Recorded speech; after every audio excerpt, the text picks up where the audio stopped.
एक ऐसी सुंदर कथा आती है। एक बहुत बड़े सेठ जी थे, बहुत बड़े व्यापारी थे।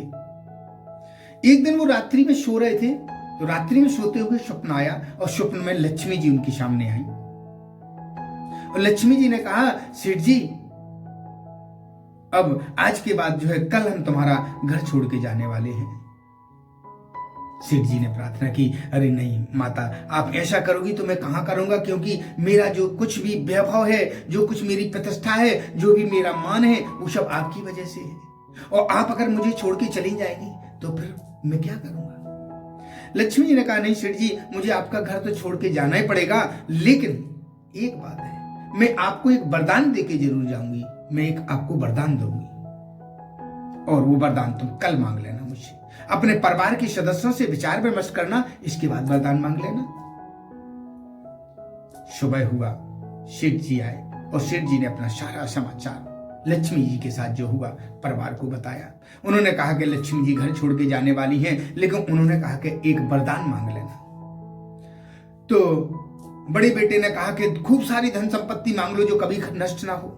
बड़ी बहू ने कहा, इसके बाद अन्य लड़कों ने कहा, सबने अपने अपने विचार व्यक्त किए, धन संपत्ति मांग लो, हीरे मांग लो, जवाहर मांग लो, सब कुछ मांग लो। लेकिन जो सेठ की सबसे छोटी बहू थी, उसने कहा, पिताजी अगर आप मेरी बात मानते हैं तो मान लीजिए, बाकी सब का तो आपने सुन ही लिया है।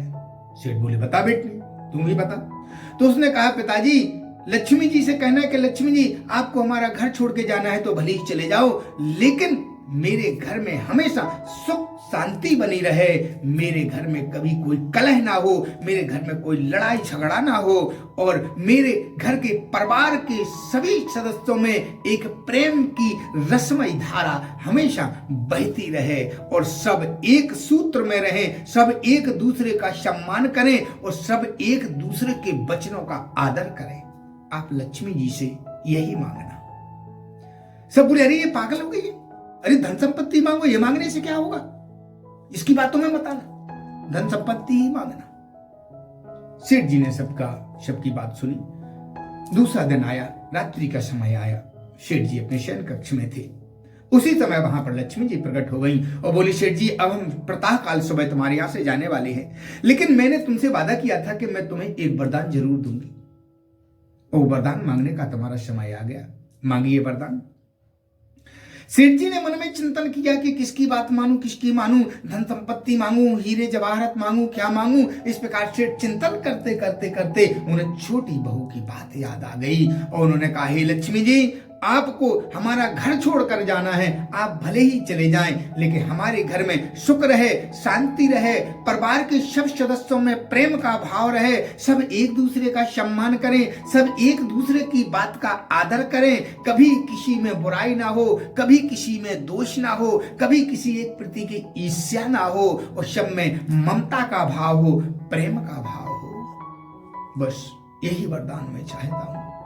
जैसे ही लक्ष्मी जी ने सेठ जी की ये सारी बातें सुनी, लक्ष्मी जी बोले, सेठ जी अब इस घर से तुम मुझे भगाना भी चाहोगे तब भी इस घर से जाने वाली नहीं हूं, क्योंकि जिस घर में प्रेम है, सारा परिवार एक सूत्र में बंधा हुआ है, सारा परिवार एक दूसरे के वचनों का सम्मान करता है, सारे परिवार में आदर का भाव है, सब में एक प्रति प्रेम की भावना है, सेठ जी उस घर को छोड़ करके मैं कभी जीवन में नहीं जा सकती। इसलिए प्यारे भाइयों, प्यारे बंधुओं, सबसे बार बार यही निवेदन है कि आपके 7 बार भले ही अच्छे जाएं, सोमवार, मंगलवार, बुधवार, रविवार, गुरुवार, शुक्रवार, लेकिन अगर 8वां बार आपका परिवार सही नहीं गया तो सारा बेकार है। इसलिए पूरे परिवार में प्रेम का भाव बना के रहें, आपस में एक दूसरे के प्रति दुख दर्द में शामिल रहें, एक दूसरे की बातों का सम्मान करें और बड़े प्रेम के साथ और प्रसन्नता के साथ, ममता और प्रेम के साथ प्रेम रूपी जो है एक प्रेम की गंगा अपने घर में हमेशा बहाते रहें, प्रेम के साथ रहें। कहते हैं कि जहां सुमत तह संपत्ति नाना और जहां कुमत तह विपत्ति निदाना। जहां जिस घर में सुमति होती है, सारा परिवार एक प्रेम के धागे में बंधा रहता है, उस घर से लक्ष्मी जी कभी जीवन में छोड़कर नहीं जा सकती हैं। इसलिए हमेशा घर में प्रेम व्यवहार होना चाहिए। लेकिन भैया आज तो स्थितियां इतनी बदल गई कि जितना पहले पड़ोसियों से संबंध होता था, आज उतना संबंध घर के सदस्यों से हो गया है। बड़ी विडंबना है, बड़ा प्रेम संबंध बिल्कुल एकदम बदल चुका है। एक होता है प्रेम, एक होता है संबंध। प्रेम होता है निस्वार्थ और संबंध होता है स्वार्थों से भरा हुआ।